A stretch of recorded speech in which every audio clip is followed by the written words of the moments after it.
Lembah Sangiran. Orang-orang menyebutnya sebagai desa internasional. Rutinitas pekerja menggali tanah dan meneliti benda prasejarah yang terkubur di perut bumi telah melambungkan desa Sangiran ke panggung dunia. Kawasan yang berjarak 15 km dari Solo, Jawa Tengah ini merupakan daerah perbukitan dengan struktur kubah di bagian tengahnya.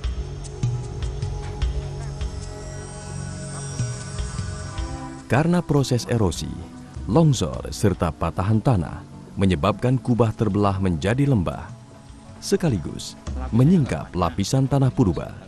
Berikut sisa kehidupan di masa lampau.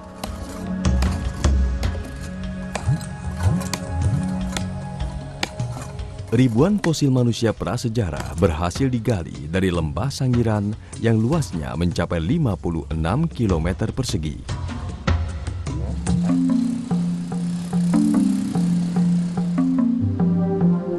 Hampir separuh temuan fosil manusia purba dari berbagai penjuru dunia berasal dari Sangiran. Fosil prasejarah yang ditemukan di Sangiran disimpan di sebuah museum bergedung joglo di desa Krikilan. Penyimpanan fosil disesuaikan dengan jenisnya, yaitu manusia, hewan, tumbuh-tumbuhan, batuan, dan peralatan yang dibuat dari batu. Temuan fosil lain di desa Sangiran yang cukup mengejutkan berupa fosil tanaman laut, yaitu diatomit.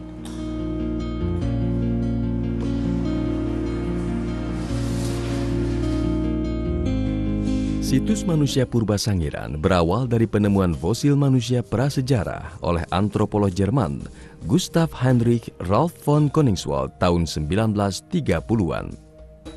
Sejak itu, gencar dilakukan penggalian di lembah Sangiran. Kini, lembah Sangiran merupakan situs manusia purba terlengkap di Asia. Dari temuan fosil, kehidupan manusia prasejarah itu dapat dilihat secara berurutan dan tanpa terputus sejak 2 juta tahun. Pada 5 Desember 1996, UNESCO menetapkan Sangiran sebagai warisan kebudayaan dunia ke-593. 2 tahun sebelumnya, pemerintah Indonesia menjadikan lembah Sangiran sebagai kawasan cagar budaya.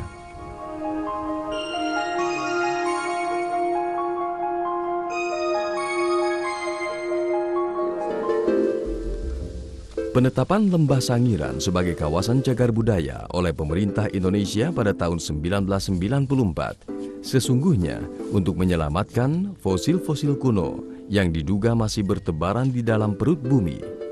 Terlebih, UNESCO pun telah menetapkan Sangiran sebagai warisan dunia. Nomor 50 fotonya. Lembah Sangiran tidak hanya menjadi magnet bagi para ilmuwan. Kawasan ini juga menjadi harapan warga untuk berlomba mengais rezeki. Tidak jarang, benda seperti tulang dan gigi manusia ataupun binatang yang dipajang di kios souvenir diklaim sebagai fosil purba. Jika dagangan patung yang dibuat dari tanah endapan itu benar-benar fosil purba, ataupun perhiasan dari batu kali itu memang barang prasejarah, dari mana mereka mendapatkannya? Magnet Sangiran telah menarik gelombang manusia untuk berdatangan dengan beragam tujuan. Bagi ilmuwan, kegigihan untuk membongkar isi perut bumi, pada akhirnya untuk menjawab sejumlah misteri, yaitu sejarah dan peradaban manusia itu sendiri. Dan bagi warga desa, kehidupan mereka di sekitar lembah Sangiran untuk meneruskan tradisi nenek moyang, mirip dua sisi sekeping uang. Tidak mungkin memisahkan warga dari lembah Sangiran.